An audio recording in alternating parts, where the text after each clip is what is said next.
Hey everybody, KMO here, and I've noticed a strange thing on YouTube.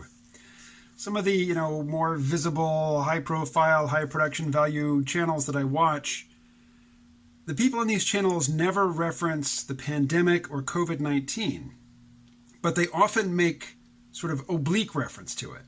Like they'll talk about the craziness out there or this big thing that's happening, but they won't say the word virus or pandemic or coronavirus. And I thought, that is really weird. What's going on? So I did a little searching.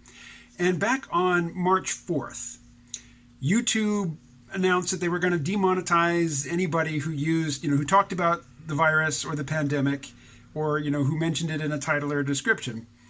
And then on the 11th of this month, so, like a week later, they modified the policy to say that some creators can talk about the, the pandemic and the fallout from it and still monetize their videos. But to do so, they had to be an accredited news organization or they had to jump through some hoop, basically self-certify to YouTube about the quality and the content of their videos. And yet I noticed that, now, a week later, the people I watch are still not making reference to COVID-19 specifically, although they're clearly talking about it. They're talking about how they're at home, how they're out of their usual routine. But when it comes to saying why, there's this hole because, people who do YouTube for a living, who are here to make money, and, I make a little money from YouTube, not very much at all, and it wouldn't affect my life if my YouTube income went away, unlike,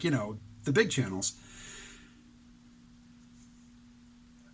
It just seems ridiculous to me that there is this historic event that could reshape democracies, it could reshape global commerce, it could reshape the relationship between citizen and government and, representative democracies. This is a huge, huge thing that's happening. This is a pivotal moment. This is a historic moment. And all of these public figures, they're having their livelihood, the threat that their livelihood will be withheld, that they will not be able to get paid for doing the thing they normally do to get paid. They have to pretend that there's some vague, ill-defined or undefinable thing that's happening, but they can't say what it is.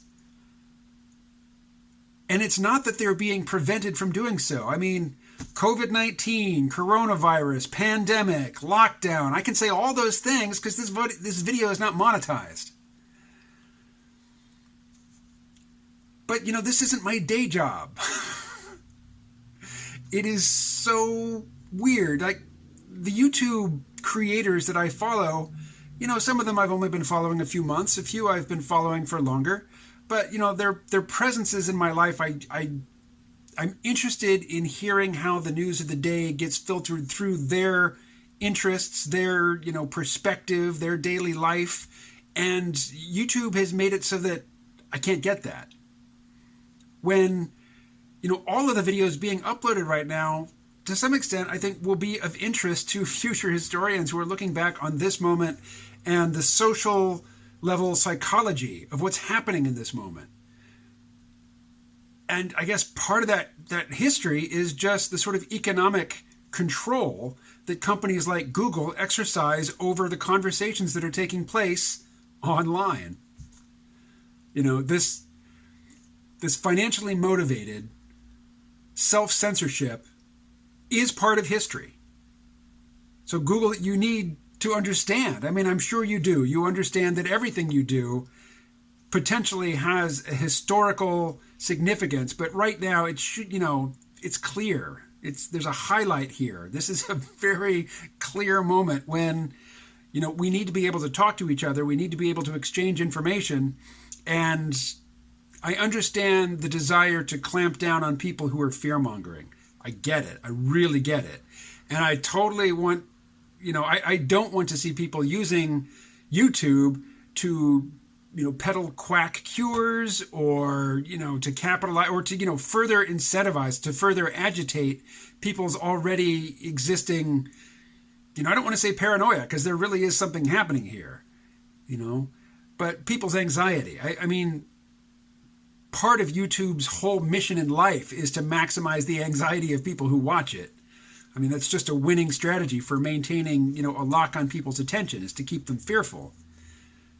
So I understand the desire to prevent people from, capitalizing on the current moment for nefarious purposes, but YouTube, your business model is to perpetuate social conflict, social division, and paranoia, and to lead people down the garden path to really dysfunctional worldviews.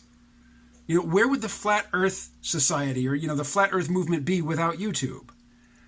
Where would the anti-vaxxers be without, I think that movement really predates the dominance of YouTube, but still, YouTube is definitely a facilitator of these dysfunctional, fantasy-based, dark fantasy-based realities that people live in. And when I say realities, I mean reality tunnel. Their meta-narrative, their vision of the world. There are people who, I was talking about somebody about this on a podcast today, there are people who genuinely believe that the world is ruled by shape-shifting reptilians from another dimension. And where do they get this information? They get it from podcasts. They get it from David Icke's books. But a lot of them, their primary interface with this worldview is YouTube.